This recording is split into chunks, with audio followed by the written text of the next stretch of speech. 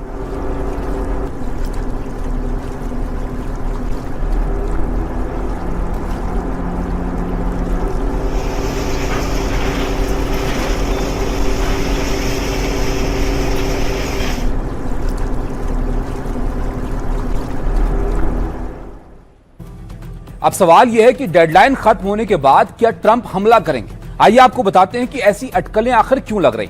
दरअसल अमेरिकी राष्ट्रपति ट्रंप ने यह धमकी इसलिए दी है क्योंकि खबर आई थी कि ईरान ट्रंप को मारना चाहता है। इसलिए ट्रंप ने ईरान को अल्टीमेटम देते हुए यहां पर कह दिया कि अगर मेरी हत्या या हत्या की कोशिश हुई तो भयानक हमला होगा। ट्रंप ने कहा कि मैंने सेना को हमले का आदेश दे रखा है। अमेरिका ने 1000 मिसाइलें लॉक और लोडेड रखी हैं, यानी ईरान की ओर मिसाइल का जखीरा तान दिया। हमलों में चाहे 1 साल लगे, हम ईरान को तबाह कर देंगे। ये बात यहां पर डोनाल्ड ट्रंप कह रहे हैं। ट्रंप की धमकी के साथ ही अमेरिका ने तैनाती भी अपनी बढ़ा दी है और दावा यह है कि 20 युद्धपोत ओमान की खाड़ी की ओर रवाना किए गए। इसमें परमाणु ताकत वाले यूएसएस अब्राहम और यूएसएस जॉर्ज बुश शामिल हैं।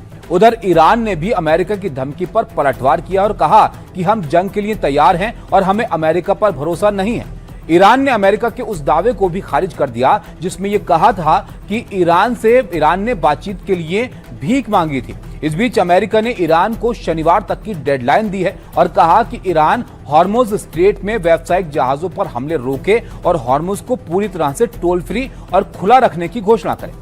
ऐसा अगर नहीं किया गया तो ईरान को इसका खामियाजा भुगतना होगा। इसकी धमकी अमेरिका अब दे रहा है। लेकिन ईरानी सुप्रीम लीडर मुश्तबा ने अमेरिका को लेकर यहां पर कहा कि शहीदों के खून का बदला लिया जाएगा, बदले का मिशन पूरा होगा और इसके लिए किसी भी हद तक वो जाएंगे। तो इस तरह से चेतावनियां दी जा रही हैं एक दूसरे को। अब आप सुनिए मुश्तबा खamenei अपने पिता को दफनाए जाने के बाद क्या बोले हैं, और वो सामने तो नहीं आए हैं लेकिन ऑडियो संदेश जारी कर अमेरिका को सख्त चेतावनी दे रहे हैं। अस्सलामु अलैका या सौर अल्लाह। अब मैं अपने शहीद नेता से मुखातिब हूँ। ए मजलूम कत्ल किए गए, ए सरफराज मजलूम, ए अल्लाह के नेक बंदे, रोती आंखों और टूटे दिलों के साथ आपके पार्थिव शरीर को विदाई देते हुए मैं अहद करता हूँ कि आपकी विचारधारा की रक्षा करूंगा, आपके दिखाए सीधे रास्ते पर डटा रहूंगा, इस राह की मुश्किलों से नहीं घबराऊंगा और आपकी तरह ईश्वरीय वादों पर भरोसा रखूंगा। मैं अहद करता हूं कि आपके और दोनों जंगों में शहीद हुए हर शख्स के पाक खून का बदला अपराधी कातिलों से लिया जाएगा। यह बदला हमारी कौम की मांग है और यह जरूर पूरा होकर रहेगा। जिन अपराधियों की सूची शुरू से आखिर तक तैयार है वे चैन की मौत की उम्मीद छोड़ दें। यह मामला मेरे या किसी और जिम्मेदार के जिंदा रहने पर निर्भर नहीं है।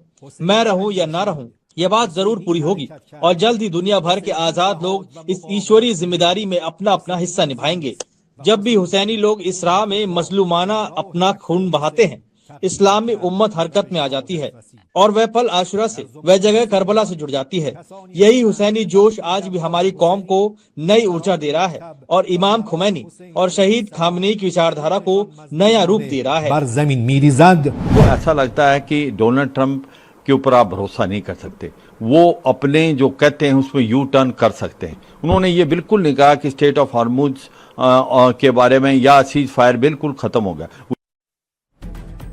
आगे बढ़ते और अब बात करेंगे समंदर में बड़ी भारत की ताकत की। आप देखिए किस तरह से समंदर में भारत की ताकत बढ़ रही है। इसके लिए ये जो तस्वीरें हैं ये काफी, आईएनएस महेंद्रगिरी नौसेना को मिल गया है और इन तस्वीरों में जो आप देख रहे हैं ये समंदर के बाहुबली की तस्वीरें।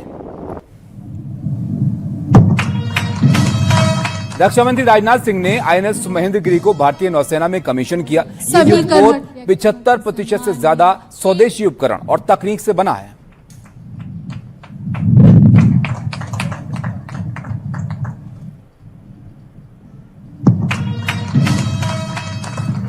कमीशन के बाद आईएनएस महेंद्रगिरी पर रक्षा मंत्री राजनाथ सिंह को नौसेना ने गार्ड ऑफ ऑनर दिया।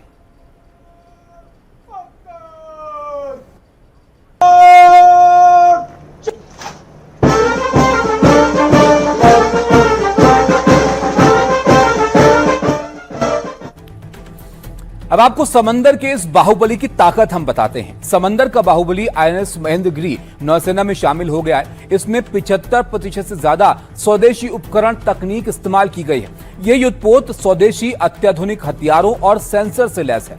ये हवाई हमलों और दुश्मन के जहाजों से मुकाबला करने में सक्षम है और ये एक साथ हवा, सतह और समंदर के अंदर हमला कर सकता है। युद्धपोत महेंद्रगिरी में उन्नत स्टेल्थ तकनीक दी गई है जिससे दुश्मन के रडार का इसे खोज पाना मुश्किल हो जाता है। इसे ब्रह्मोस मिसाइलों का इस्तेमाल इस पर किया जा सकता है, जबकि सुरक्षा के लिए बराक 8 डिफेंस सिस्टम इसमें लगाया गया। ये करीब 52 किलोमीटर प्रति घंटे की रफ्तार से चल सकता है, जबकि इस पर 225 से 230 अधिकारी नाविक सवार हो सकते हैं। ये हिंद महासागर में भारत की समुद्री सुरक्षा को मजबूत करेगा और इसका नाम आंध्रा बॉर्डर पर स्थित महेंद्रगिरी पर्वत पर रखा गया है, जो कि शक्ति, मजबूती और अटल संकल्प का प्रतीक है। विशाखापट्टनम में इसे भारतीय नौसेना में शामिल किया गया है। आगे बढ़ते हैं और आगे बढ़कर अब बात करते हैं हम वियतनाम की। देखिए वियतनाम में ये बड़ा हादसा यहां पर हो गया, जहां पर एक जो शिप थी वो डूब गई और इस हादसे में 15 भारतीयों की यहां पर मौत हो गई। वियतनाम का दरअसल फुक वोक द्वीप है जिसके पास अचानक से टूरिस्ट बोट पलट गई और इसमें 2 महिलाओं समेत 15 भारतीयों की मौत हो गई।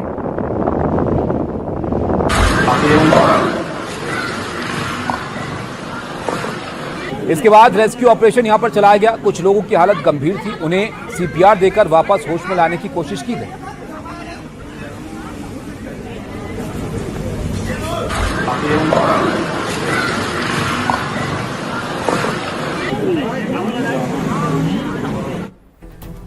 वियतनाम हादसे में जिन 15 भारतीयों की मौत हुई है उनमें 10 टूरिस्ट तमिलनाडु, 3 आंध्र प्रदेश और 2 केरलम से बताए जा रहे हैं। स्थानीय मीडिया के मुताबिक हादसा सुबह करीब 10:30 बजे हुआ। चश्मदीदों ने बताया कि हादसे की वजह समुद्र की ऊंची लहरें हो सकती हैं। बोट पर कुल 4 क्रू मेंबर समेत 36 लोग उस वक्त सवार थे, जिसमें 32 भारतीय थे। 21 लोगों को यहां पर बचा लिया गया, उसमें से 2 की हालत अब भी गंभीर बताई जा रही। तमिलनाडु के मुख्यमंत्री सी जोसेफ विजय ने कहा कि उन्होंने अधिकारियों को जान गंवाने वाले तमिल लोगों के पार्थिव शरीर भारत लाने के लिए जरूरी कदम उठाने के निर्देश दिए। वहीं यात्रियों के लिए कंट्रोल रूम भी बनाया गया है।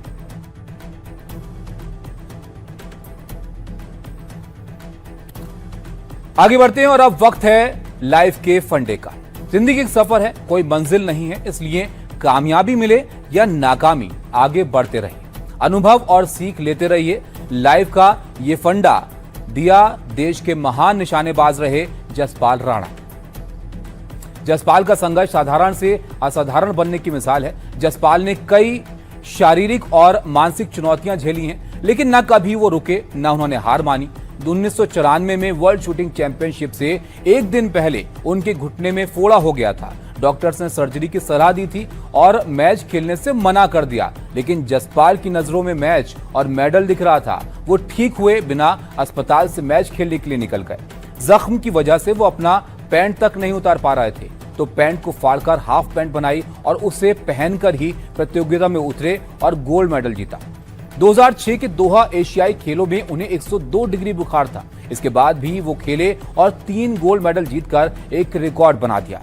कॉमनवेल्थ गेम्स में भी जसपाल राणा ने पदकों की झड़ी लगा दी।